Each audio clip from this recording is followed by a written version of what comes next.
Je vais maintenant mettre aux voix le projet de résolution. Ceux qui sont en faveur du projet de résolution contenu dans le document S/2024-835, veuillez lever la main.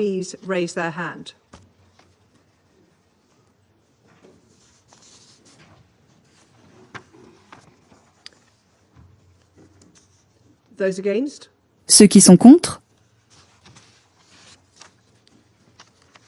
Le résultat du vote est le suivant. 14 votes pour, 1 vote contre, 0 abstention.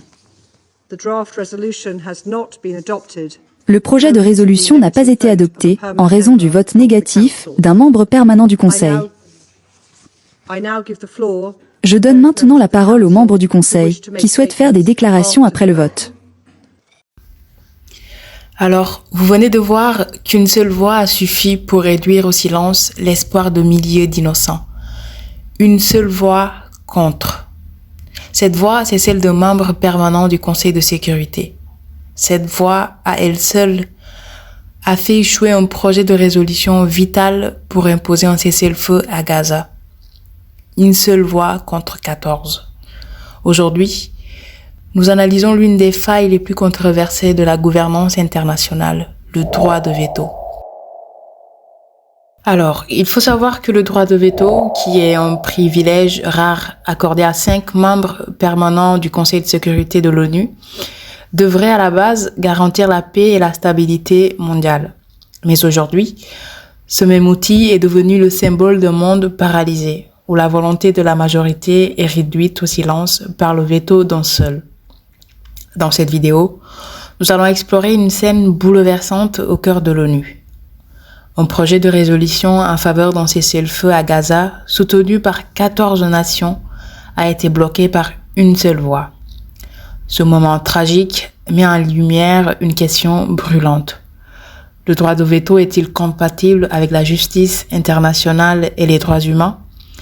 Et surtout, est-il temps de le remplacer par une voix égale pour chaque pays, c'est-à-dire une voix pour chaque nation? Restez avec nous pour un débat qui touche au cœur de la gouvernance mondiale et à l'avenir de la paix. Madame la Présidente, tout d'abord, je tiens à exprimer ma gratitude envers ceux qui ont voté en faveur du projet de résolution présenté par les 10 membres élus, représentant la volonté collective de la communauté internationale. C'est un jour triste pour le Conseil de sécurité, pour les Nations Unies et pour la communauté internationale dans son ensemble. Le projet de résolution, que ce Conseil n'a pas réussi à adopter aujourd'hui, ne faisait que briser un silence pesant. 5 mois après l'adoption de la résolution 2735. 5 mois durant lesquels le Conseil de sécurité est resté inactif, est resté les mains liées. Ce texte était loin d'être idéal, mais il représentait le strict minimum qui aurait dû nous unir. L'Algérie, mon pays,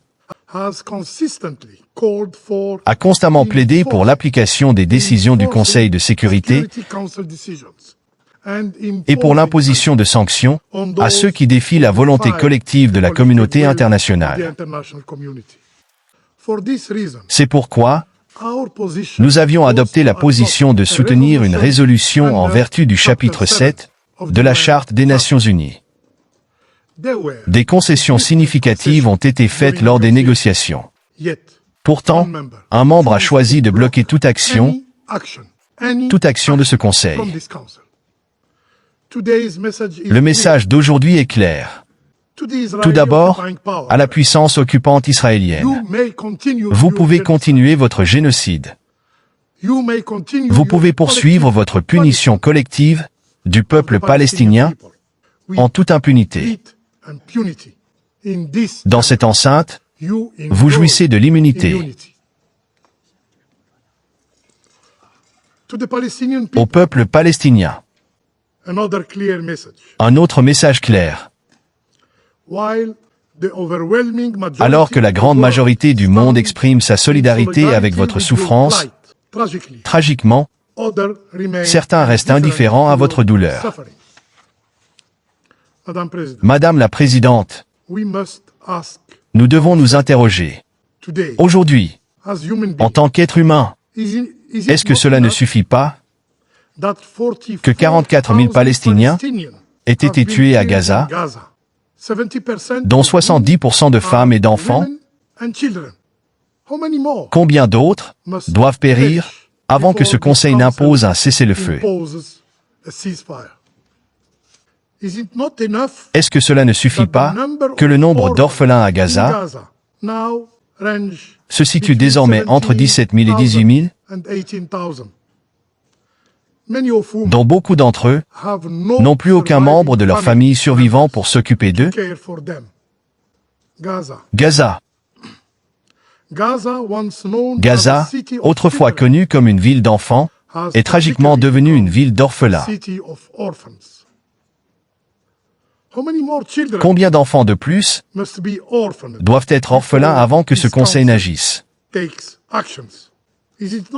Est-ce que cela ne suffit pas que plus de 170 journalistes aient été tués à Gaza? Et combien de journalistes doivent encore mourir avant que ce Conseil n'agisse? Collègues, Israël, la puissance occupante, a tué plus de journalistes en un an que ceux perdus pendant la Seconde Guerre mondiale et la guerre du Vietnam réunis. Où sont ceux qui se proclament défenseurs des droits humains et de la liberté d'expression? Pourquoi sont-ils silencieux face à de telles atrocités? Est-ce que cela ne suffit pas que 326 travailleurs humanitaires aient été tués? Le plus grand nombre jamais enregistré dans l'histoire. Combien d'autres doivent sacrifier leur vie avant que ce Conseil n'impose des sanctions?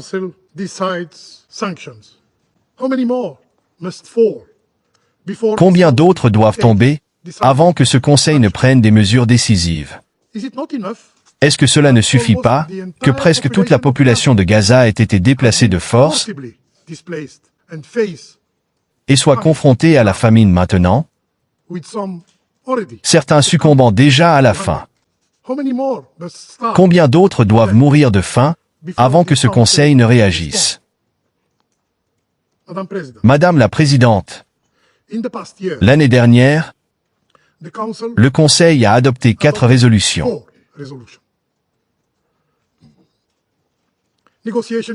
Des négociations ont été menées. Des appels ont été lancés depuis tous les coins du globe. Mais rien n'a arrêté la machine de mort israélienne à Gaza. Et la raison est douloureusement claire. Les dirigeants israéliens agissent en toute connaissance de cause et en toute impunité. Ils jouissent de l'immunité. Ils sont certains que cet organe, le Conseil de sécurité, chargé de maintenir la paix et la sécurité internationale, en vertu de la Charte des Nations Unies, sera empêché d'agir pour mettre fin au génocide. Aujourd'hui, nous avons manqué une opportunité.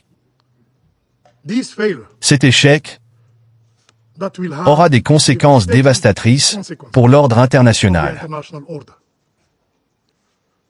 Mais, soyez assurés, ce ne sera pas la dernière fois que le Conseil de sécurité sera contraint d'examiner une résolution sur la Palestine. Comme nous l'avons déjà dit,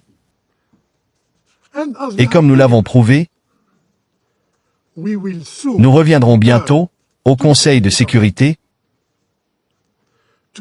pour exiger